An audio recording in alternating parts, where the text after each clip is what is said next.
Hi friends, நம்ம என்ன பார்க்க போறோம்னா லஞ்ச் பாக்ஸ்க்கு ரெசிபி தான் செய்ய போகிறோம். வெண்டைக்காய் பொரியல். வளவளன்னு இருக்குது, பசங்க சாப்பிட மாட்டாங்க.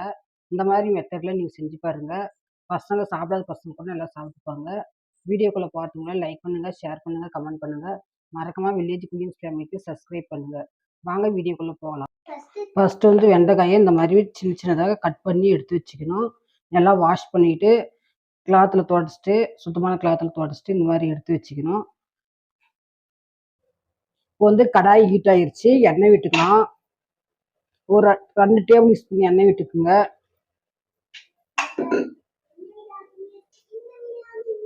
வந்து எண்ணெய் ஹீட் ஆயிருச்சு, கடுகு உளுத்தம் பருப்பு போட்டுக்கலாம், கடலைப்பருப்பு போட்டுக்கலாம், சீரகம், கருவேப்பிலை நல்லா செவக்க வறுத்துக்கலாம். எண்ணெயிலே செவந்து வந்துருச்சு. பச்சை மிளகாய், பெரிய வெங்காயம் போட்டுக்கிறேன். ஒரு பெரிய சைஸ் பெரிய வெங்காயம். இது நல்லா கண்ணாடி பதத்துக்கு வதக்கி விட்டுக்கலாம். வெங்காயம் நல்லா வதங்கி வந்துருச்சு. இப்போ சும்மா ஒரு அரை தக்காளி கட் பண்ணி எடுத்து வச்சுக்கிறேன், அதையும் சேர்த்துக்கிறேன். இது நல்லா வதக்கி விட்டுக்கலாம். இப்பயே வந்து தேவையான அளவு உப்பு போட்டுக்கோங்க. நான் சால்ட்டு தான் போடுறேன். நல்லா வதக்கி விட்டுக்குங்க. தக்காளி, வெங்காயம், பச்சை மிளகாய் எல்லாம் நல்லா வதக்கி விட்டுக்குங்க. தக்காளி நல்லா வதங்கி வந்துருச்சு. இப்போ வந்து அறுத்து வச்ச வெண்டைக்காயை சேர்த்துக்கலாம். இது நல்லா கிளறி விட்டுக்கலாம்.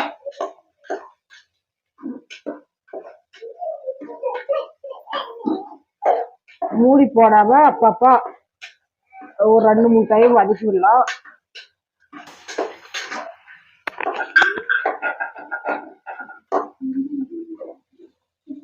ஒரு 5 நிமிஷத்துக்கு நல்லா வதங்கினாதான் நல்லா வெந்து வரும். இந்த மாதிரி அப்பப்போ வந்து கிளறி விடுங்க, இல்லை தீஞ்சு போயிடும். இந்த மாதிரி அப்பப்போ கிளறி விட்டாதான் இந்த வளவளப்பு தன்மைலாம் போகும்.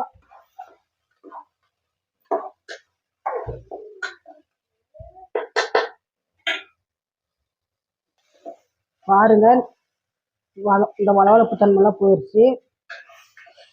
இந்த வளவளப்பு தன்மை போகிற வரைக்கும் நல்லா வதக்கி விட்டாதான் வந்து நல்லா இருக்கும். இல்லைன்னா பசங்களாம் சாப்பிட மாட்டாங்க. பாருங்க, இந்த மாதிரி வதக்கிட்டுருந்தாங்க. இப்போ வந்து மஞ்சள் ஒரு 1/2 ஸ்பூன், மல்லித்தூள் ஒரு 1/2 ஸ்பூன், மிளகாய் தூள் வந்து காரத்துக்கு தகுந்த மாதிரி போட்டுக்கோங்க. ஏற்கனவே பச்சை மிளகாய் போட்டுக்கிறேன், உங்களுக்கு காரத்துக்கு தகுந்த மாதிரி நீங்கள் சேர்த்துக்கோங்க. இது நல்லா இன்னும் ஒரு 2 நிமிஷம் நல்லா வதக்கிட்டுக்கலாம். நல்லா வெந்து வரணும்.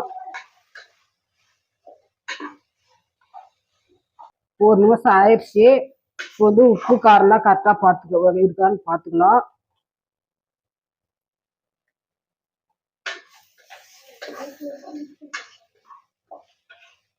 உப்பு வந்து எனக்கு கம்மியா இருக்கு, நான் உப்பு சேர்த்துக்கிறேன்.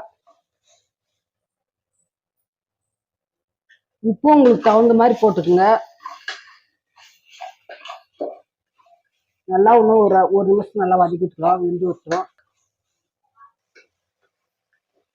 இன்னும் 1 நிமிஷத்துக்கு வதங்கட்டும், மூடி போட்டு வச்சிடலாம்.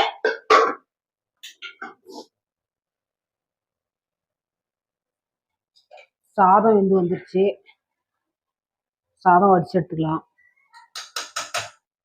எனக்கு வந்து லஞ்ச் பாக்ஸ்க்கு மட்டும்தான் சாதம் வச்சுக்கிறேன். இப்போ வந்து தோசை சுட்டுக்கிறேன். எங்கள் வீட்டுக்காரர் கம்பெனிக்கு போயிட்டாரு, அதனால பசங்களுக்கு மட்டும்தான் வச்சுக்கிறேன். இதை சாதத்தை வடிச்சிடலாம். இந்த மாதிரி வடிச்சு எடுத்துக்கணும்.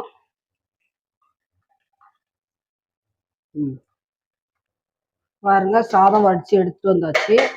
இப்போ வந்து இந்த தண்ணி சுண்டுறதுக்கு வந்து அடுப்பை பற்ற வச்சுக்கலாம்.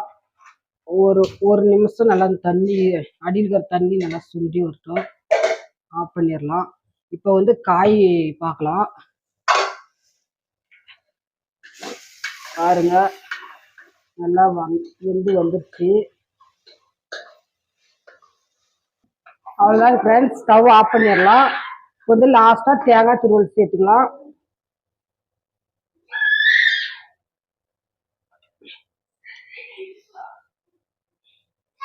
இதையும் நல்லா வதக்கி விட்டுக்கலாம்.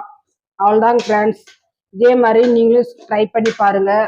உங்களுக்கும் கண்டிப்பாக பிடிச்சிருக்குன்னு நான் நம்புகிறேன். இந்த வீடியோ உங்களுக்கு பிடிச்சிருந்தா லைக் பண்ணுங்கள், ஷேர் பண்ணுங்கள், கமெண்ட் பண்ணுங்கள். மறக்காமல் சப்ஸ்கிரைப் பண்ணுங்கள். ஸ்கிப் பண்ணாத பாருங்கள். Bye friends.